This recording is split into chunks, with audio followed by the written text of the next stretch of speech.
If your freedom is taken away today, are you sure you're going to remain the same? Unheard voices. Jeremiah and untold stories. The justice finally sentenced me for 20 years. From the four walls of the prisons to picking the pieces of their lives. The stigma, the rejection, the struggles, from the darkest moment through their breakthroughs. We'll explore the experiences of those who have walked through the four walls of the Nigerian prison system. Our stories of hope and redemption. My name is Olamide Adeyemi, and this is Beyond Walls.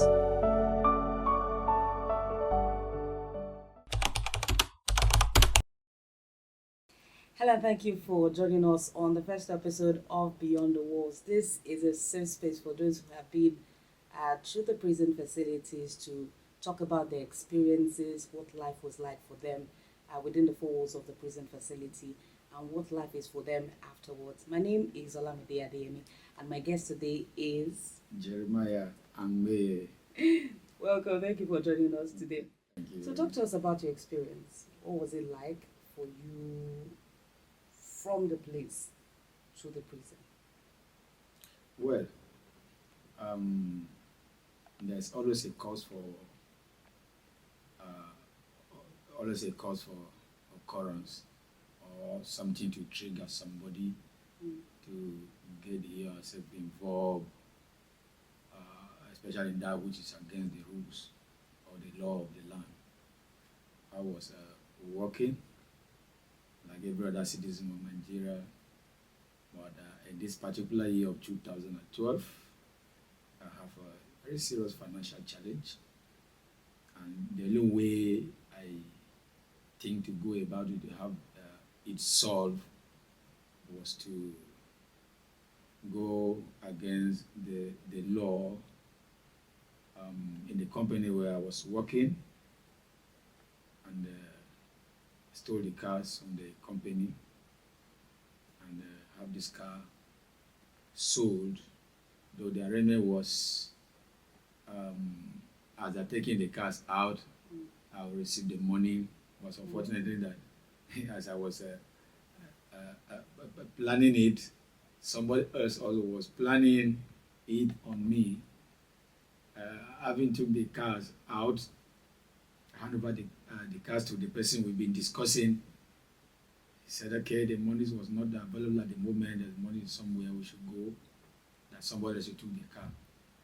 So the cars were taken away. Along the way, he sneaked out and had me abandoned, which I found my way. And the company reported the matter to Joy police station, that's Ajah police station. Okay. At the point they could no longer handle the matter, they transferred it to SARS. With that, took them like 3 weeks before they arrested me and every other person that was involved. Meanwhile, while they were looking for me, because I was always calling my brother, they tracked him and they arrested him and detained him. Finally, when they arrested me, the vehicles were recovered and all that after 2 months and 18 days. So why did you later go to the prison when the vehicles were recovered? Well, normally, like in the court, they always call, if it's in a low court, they will call you versus Commissioner of Police, meaning that the crime was committed in the state. In the state, we have a Commissioner of Police, we have a governor. In the low court, the court when they said, maybe the example, they said Jeremiah and versus Commissioner of Police, which means the crime is no longer even about the owner of the project, whosoever the victim, but you committed a crime against the state. So I think that way the police are right for proceeding with the matter to court, even when the complainant is no longer interested. Like to the High Court, they say the people of Lagos State versus Jeremiah and Lagos State will have the number one citizen, who is the governor of the state. See the offense against the governor, the first citizen. That's how I have the prosecutor. But you said the police said you should bring money to them. Yes, after they recover the cars. Even though it's against the state. Yeah, they demanded for some of the 250,000 naira, which I could not afford.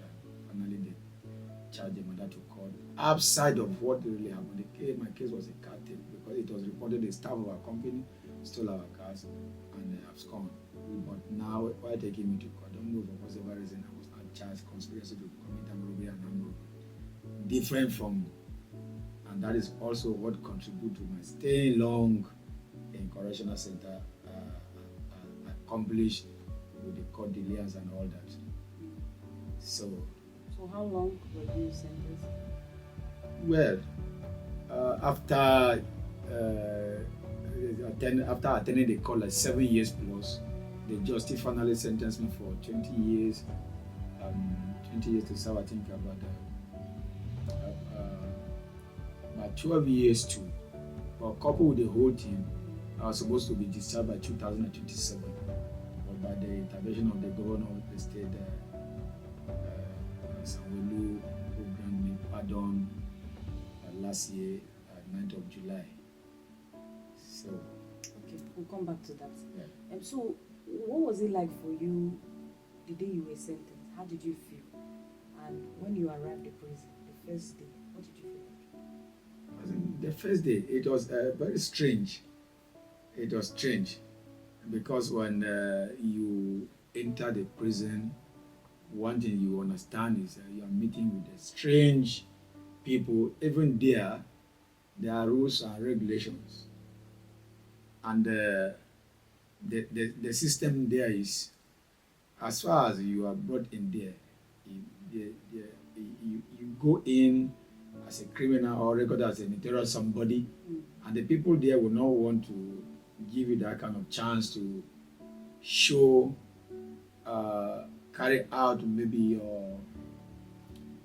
your action or continue the way you are living. So they have a way to tame you down, which this way is brutality. It's brutality. They must let you know that whatever you are, we that you met here, we'll be here before you, and we even do this thing more than you. So you must not do anyhow. So the welcome is most time is torture. You tortured you when you came into the prison? Yeah, that was among the inmates, because like I said, they have the rules given to them by the warders. Some cells, it could be like 25, 25 laws or 30. In the time, at the cost of reading all this to you, they will beat you. Yeah, they will beat you, and at the end of the day, a cell there is called a state. And they tell you that there is a state fee. That's where money comes in and all that. How much did you pay? Well, it depends. It could be 50,000, it could be 100,000, it can even be 200. And sometime until this money is paid, because there we have this soccer way. As part of the punishment to see that they get this money from you, they might be using, kind of, locally bailing or packing up the sheet, I said, take you there, give you a bucket, you carry like 20 or the 30 and this. And by all this now, you must look for a way to talk to your family to see how you get this money paid and like that. So what was your own punishment? Well, just like I said, I experienced the beating and experienced the evacuation of the way and all that. At the end of the day, you have no option than to try and get something for them, and that they free me from that. So how far can your money work for you in the prison? As long as you have the money, and you also must not all show that you have the money, but your money give you a lot of privileges. I don't understand. What do you mean? Like the money even if in the general cell, they say have all this dormitory bed, you can pay for one. You can also send for your mattress. You have this will give you access to have your own food cooked. No money also come with his friends, and people follow who they always give them. Like the cell leader, he always support. So most of the rules, that are kind of the laws, don't work. As far as you are concerned, and you are spending, you have this money, the laws there don't work. Yeah. So who are the celebrities you met in prison? Well, I think they popularly met some Bobrisky. You were in the same room? In the same building. He was at the first room by the left, I was at the last room by the right. And I was in that particular building due to my position and responsibility. Well, some people said Bobrisky did not go to the prison. Bobrisky was in the prison. Does he know you? Very well. If you have his contact, call him. The general pastor is here. Dressed as a lady? No, after the faith, they asked him to take that off. They take that off, so they brought some men clothes for him. Because already he's looking like a woman, and we're talking about where we have about 3,000 men. We're in the middle, have some people that already spent 7 years, 10 years, and above. And as a human being, even among the inmates, homosexuality do take place. How much will somebody like you? So homosexuality is very high in prison. Yeah, they happen. If you enter the yard where I was, that medium you see written by the walls, say no to cultism, say no to this and that, say no to hard drugs and all that, informing you that this thing takes place here. Yeah. So Bobrisky, did he wear the uniform with you? Wasn't awaiting trial, was sentenced already. Why did he not wear the uniform? Well, maybe it was not, I would say it was not ready because everyone convicted must wear a uniform, which is blue normally. And then he did not wear the uniform. Yeah, so then while he was there, they later took him to maximum. So for maximum, but so the time he was there, you know, did he contribute money? Was he in the general cell? Did he go through the punishment you went through? no. Why? Because they can't put him in the general cell, whether for money or not for money, by the person of his nature, how he is looking at, and the plastic surgery. If they put him in a cell, we have like 80 or 19 people. So, and at the end of the day, they have the door locked and take the key off. Leave him among those people. Anything can happen. Anything can happen. Before the warders will say, let's open the door, this and that, whatever will happen. So he had a warder to himself? No, they assigned that. That was the reason why they allow him to stay in such a place. So why did he move to the maximum facility?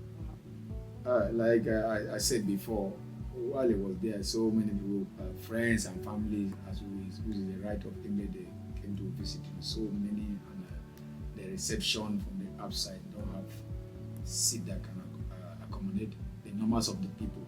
So I think his family and his friends, they bought some plastic chairs, kind of supporting so that each time they come, they can, which it will also help other people. But they now wrote on it, donated by Bobrisky. And before you know, some people have it snap and it was on social media. And the controller, to protect his job, you need to come and move it from there to maximum and have those seats aside. Let's leave Bobrisky's matter. So, talk to us about the levels in prison. You were a senior pastor in prison, yes? Yeah. Okay, so talk to us about other levels, the Muslims, other groups. Yeah. We there, like I said before, we have the Christian, we have the church there, we call Freedom Chapel. In Medium, we have the church named Freedom Chapel, where all the churches under Pentecostal, they come there to fellowship with us. We have the Catholic, we have the mosque. In the Pentecostal, under the Freedom Chapel, the general pastor, which is also a church that a general pastor is assistant, have a board of elders. We have the choir, we have the drama, the evangelism and all, just like the church is functioning outside. The Catholic have their own, the Reverend Father's duty to that, they come from outside. Also have the catechist. At the mosque, they have a general imam, which they have their people coming from outside, like that, do Friday prayers and all the other programs. It also, which also gives room for the inmate to have assistance in terms of virtuals and a medical assistance and any other legal assistance down to educational level. Like I said, I am a student of National Open University. I'm under scholarship. So somebody paid, the NGOs, they paid for a GC. I'm like, Dad, from there, if you're able to get your result, there's scholarship for you already. So, Dad, those that wants to change will embrace this way and they will come out better. Come out better. But there is a thing of a choice. Following the happiness, one cannot come out better because it's discouraging. There are a lot of things that will trigger emotional suffering and all that. Presently, look at how the society at large, what is happening. There is times two. And like that so many people were taking their no assistance. Some are there, the family don't know that they are there. Yeah, and activities is functioning, but I look at, there comes a time he or she need to tell themselves the truth. So my story is kind of like the story of the prodigal son. Nobody advises him how to advise himself. And one of the things I advocate for today that crime does not pay, and the society also, family members and society at large also should stop rejecting and ex-inmate or whoever comes out from prison. Because this also lead people go back. When they find no acceptance, they have no reason than to look for a way to go back there. And that results to another crime. For one, the repentant criminal community is safe. So you said the newspapers carried your story then? Then while I was still in detention at SARS, yeah, and that the first time I will appear in newspaper in crime, that crime watch. And while I went in there, I said, no, God, give me opportunity. Part of my prayer that give me opportunity to come to social media again and tell the world. Although this Jeremiah, yesterday he was that, but today is not that kind of Jeremiah. So I have to embrace change. Now, like I said before, I went in as a Catholic member, but looking at the whole thing in search of the truth, I switched to Pentecost. I'm not saying that Catholic is not the truth, but for me, I choose to Pentecost. There I learn to pray. I go as a member. Though I received Jesus, I received Christ at SARS, but there's this church that give access. So I follow up, and because each cell, they have a cell pastor, they have assistant, and maybe the pastor got his freedom. They look for a dedicated, serious member like that. So that's how I came in. I follow up. Like the NGOs, they came for this kind of empowerment program. So I go to church. I later become a assistant, a cell pastor. I later became a pastor secretary. I later became, 2014, I was ordained as elder in the church. Then coming down to 2020, I became the general pastor. After the general pastor left. So I became the general pastor. All right. So are you married? Well, I only did the introduction before I have this issue, but then the girl had already given birth to a baby girl to me. One thing that happened in a matter like this, one get to prison, like the initial stage, your family's wife, they will follow all along, but as the journey lingered, they withdraw. So I will not blame her. I spent 12 years and 7 months. So I think at 5 years, she left. So she couldn't wait. And there was no support and all that. So you were not married? Yeah, I did the introduction. And then she had a baby girl for me. So my absence from home and looking at, there's kind of no hope to her, kind of no hope that I will come back. So she left my daughter. Then my elder sister picked up my daughter. She went and engaged with somebody else and gave birth to a baby girl to another person. So she's married now? Yes. To someone else? Oh, yeah. Where's your daughter? She stays with me now. How old? She's 22 now. Does she go to school? She finished SSC, but presently is learning a fashion designer. But the opportunity came that she would go, but I'm looking at she had a trade before going to school. I'm looking at this. So how has it been for you outside the prison? Having a job, getting help? Have you experienced any form of stigma? Yeah. I experienced it. And it still happens. As one of the reasons, like myself, I stand stand to bring our people bring ourselves together. We do call ourselves student. The way that we are, we call ourselves former student. Like I said, I've opened a platform. I think we are about 32 now. We communicate there. We still go back there to ministers, give it their hope, and like that, to also prove to them that no matter what happens, they can live. But this is families, members, and society at large are not really play that role of acceptance. It's not really easy. Life after prison is not really easy. Like myself, they not only end that I received Christ and all this, but I've crossed my mind because I see people return. Each time people come back after donkeys of years, I ask them, all voice the stigma, the rejection. But while I was coming, I tell myself that I'm ready for the worst. I'm experiencing it, but I never counted for anything. I never counted for anything. As an example. Example like there was one of the church which I will not mention. I went there, somebody invited me there, and the purpose was to come there and share my testimony. So I went there early, and during the Sunday schools, the topic for that day was that Jesus is God. That is something, it has been argument where I'm coming from, and in the general part of we settled this. So without opening the Bible, you can sort that out. So that was the teaching from the class. I was answering the question, answer, contribute, and like that. Then after that section, the church generally, they threw the questions again, and I contributed. Now the woman that take us on that class, she looked at the whole thing. She said, okay, give me, I need your number. So while I was about to call my number to her, she unlocked her phone and gave me the phone to type in my number. So I typed the number in, and I gave her the phone back. So time for testimony. So by the time I gave testimony, I mentioned that from prison and this and that. Believe me that from that time, now there's no call. And when I return back, I see this kind of stay far from this person and all that. But these are the things that I knew. It happens to people. So as I was coming, I know it's going to happen to me also. Because wisdom demands that when something happens to Mr. A, Mr. B should not only say sorry, should ask, who is the next? What happened to Mr. A can equally happen to Mr. B. We are experiencing an upside. And mostly happening among the people in the religious body. So how conducive is the prison? There are a lot of persons that are waiting trial also. Compared to the number of persons that are convicted, how much more? Waiting trial are very higher. The number fluctuates, but usually 3,000, 2007, 3,000, 27 to 3,000, 28 to 3,000 and all that. 28 to 3,000. 28 is for waiting trial. Among the convicted people are not up to 500, even up till now. Even I've not taken the current number now, but I know it's not up to 500. What is the problem? What happened?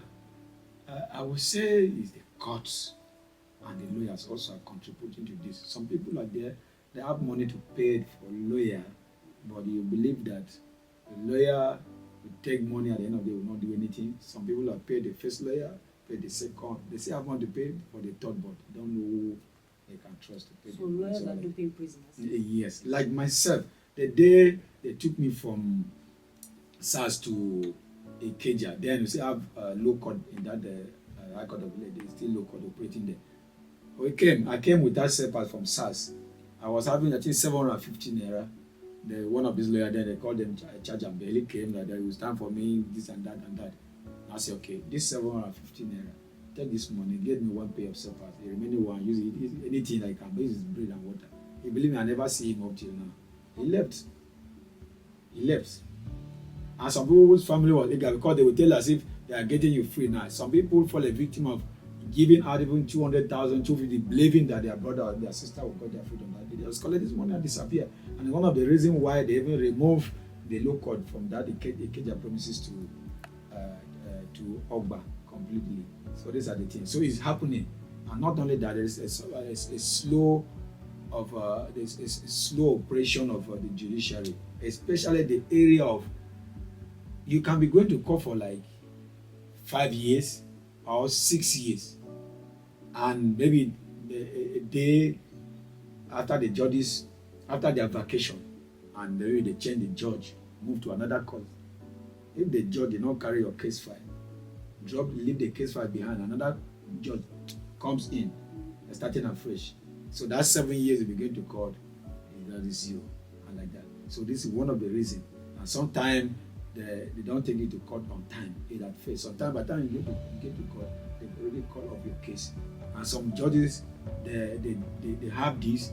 If they don't see you in court or your lawyer did not come, some judges can give like 6 months adjournment. Like that. So talk to us about your worst experience. The worst time or season for me in prison is 10th of October 2014. There was a riot. It wasn't an easy task. After the riot, we are locked for 3 months without coming out, and the food system changed. As part of the punishment, we are forced to drink from the gutter water. Church and religious body and we are stopped to come in. Sometimes they come when they bring items supporting of inmates. The warders will receive them. Sometimes we don't see them. Everybody was locked, and we are forced to use the. We lack water. As part of the punishment, they make sure that we don't have water as we are supposed to have the water. And at this point now, maybe somebody wants to defecate. One person is now say, wait, maybe when they are like 10 people. Or the first person will go, they will not flush, second, they will not flush. Maybe after like 10, before they start flushing. And imagine you eat in the same place because the restroom is still just a cough out place in the same cell. You eat there, you brush there, wash your plate there, you defecate and like that. So all these things. And before we know it, there was all this skin disease, breakout and things like that. At this point, most times visitors were restricted. Even at NSAS, the same thing happened. So that was the worst time. Yeah.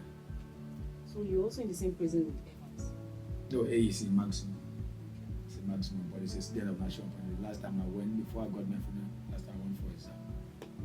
Well, by his deed there, I would say so, but anybody can do good. He's not a violent person, but he's supporting the system. What do you mean by that? In times of maybe giving assistance to inmate in medical aspect, I've been purchasing drugs and assisting people that pay lawyer and all that. So do you have any regrets? Well, the regret in the journey, the regret is the police charged me for what I did not commit. They gave me a wrong charge, and that they took couples of years from my life. But in other part, I would say if I did not go there, I don't think I will discover who I am. My name is Jeremiah, and it's in the course of this journey I even discovered that name is in the Bible, and like that, He repositioned me. But also, I'm still looking up to God. I look forward to God for recovering me. I will regret, but the time has gone. Time has gone. The wrong charges that took years from my life. If you have the opportunity, would you still want to sue the police since it was a wrong charge? No. Why? I will not sue them. The person I will have sued also is in prison. I'm talking about Abakari here. He was also SARS then. He's in Koje prison. But according to my faith, I will forgive. I need to just move on. Because while we are looking at this person offend me at this, sometime within our own soul, we also not innocent before God. So we must forgive. I think in our Lord's Prayer say forgive, so you can forgive. So I have to. It's not the time to do that. It's time to see how you can recover and move on. So what are the problems that other persons that are out, what are they facing? They are facing the accommodation issue, boils down to feeding and rejection, especially rejection. Nobody wants to do anything with somebody that goes to prison. Nobody. So someone like me, you see, I'm bold to talk about it because from inside and outside of my life, I'm ready for the worst, and I have changed. And nothing is a problem. I promise myself that this my hand anchor will never enter it again. Enough for that. I will not come. You will not call me. What we are saying, I think is before the world. Either presently or tomorrow, it will get you anywhere. Say, if I have not crossed my mind, I will not go back or give attention to the result of the stigma. I will not come here and put myself before the world. So they suffer it, and that's why me, I am advocating that crime does not pay, and there's families, friends, society, and even the government should try to see how they stop the rejection of everyone that goes to prison. So how did you meet God in the prison? Well, in the cell, they have a cell pastor. They preach there, and anybody, whoever that comes, always the pastor will lead them to take them to church. So I was taken to church, and this particular day I had a message by the pastor that came from outside. He preached and made altar call, and I went out.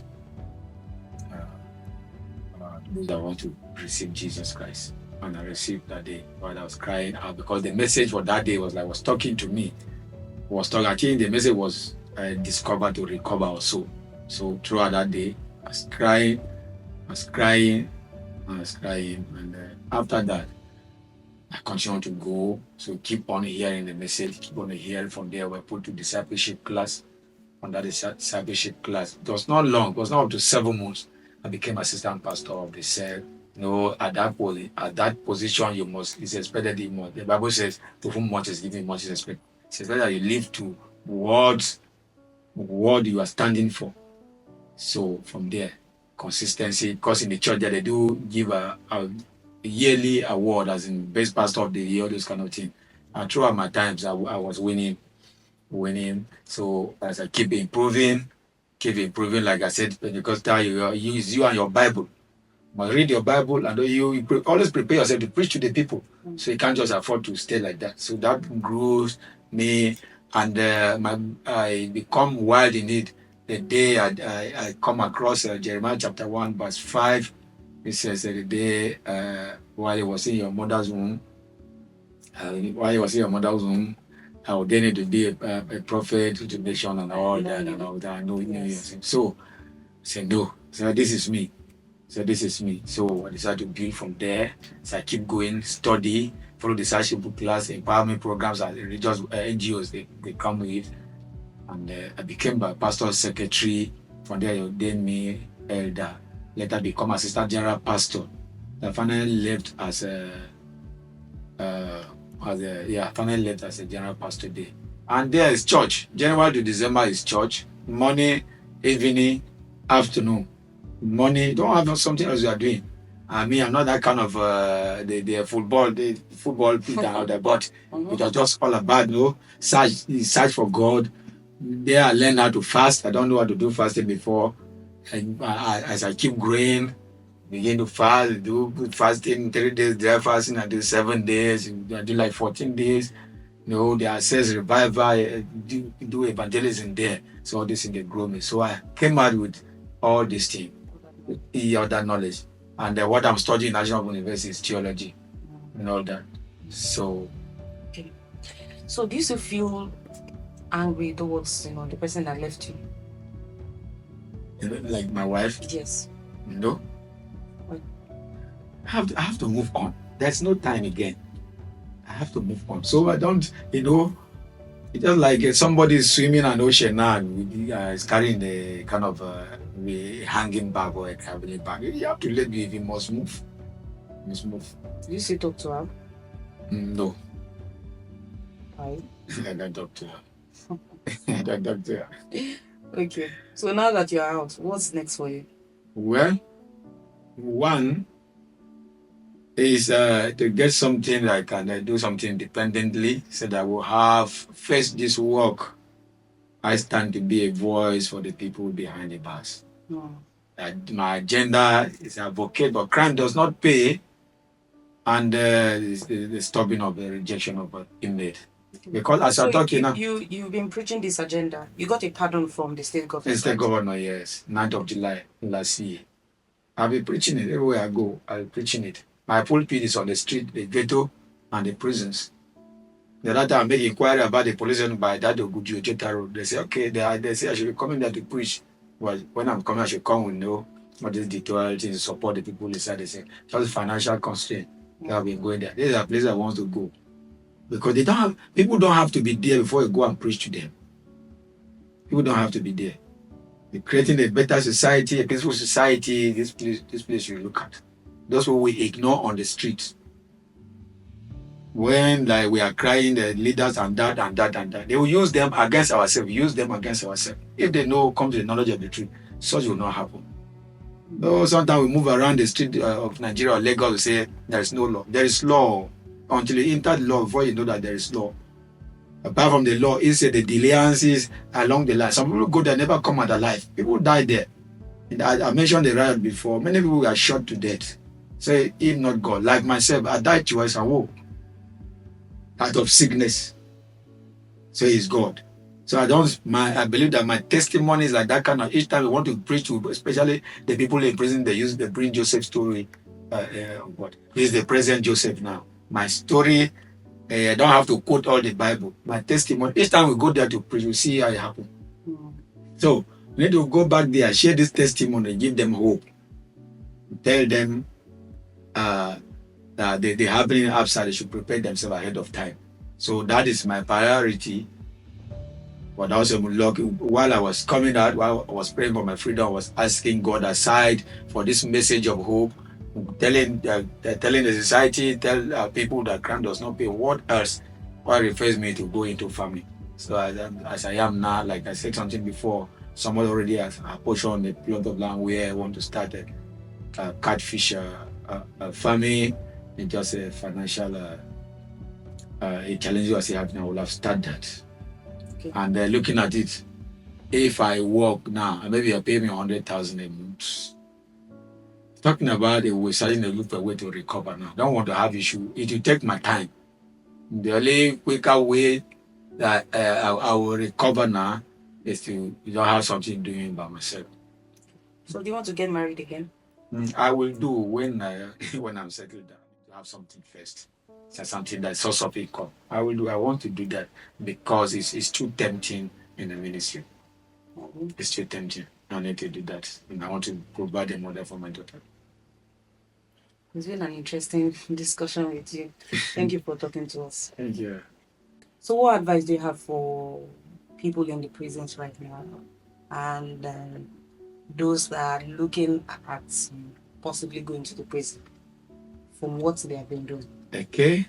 My brethren over there, what I will tell them, like what is in my status, you are never a product of what happened to you. You are a product of your response of what happened to you. So they should keep their hope alive. I never knew I'll be out. Before this time, I am out. God is helping me. So keep their hope alive. Look up to God. Sooner than they expect, the law will bring them out. He that survived me outside will survive them also. And the crime does not pay. We should stay away from crime. And the society at large also learn to welcome those that come at your prison. Give them assistance. There is noise.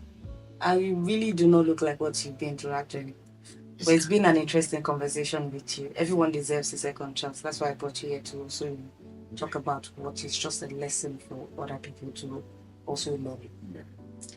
Anyway, that's it on our first episode of Beyond the Walls. Do well to join us on our second episode. It's been an amazing time with Pastor Jeremiah. Look forward to our next guest on the next episode. My name is Olamide Adeyemi. This is Beyond the Walls. Bye for now.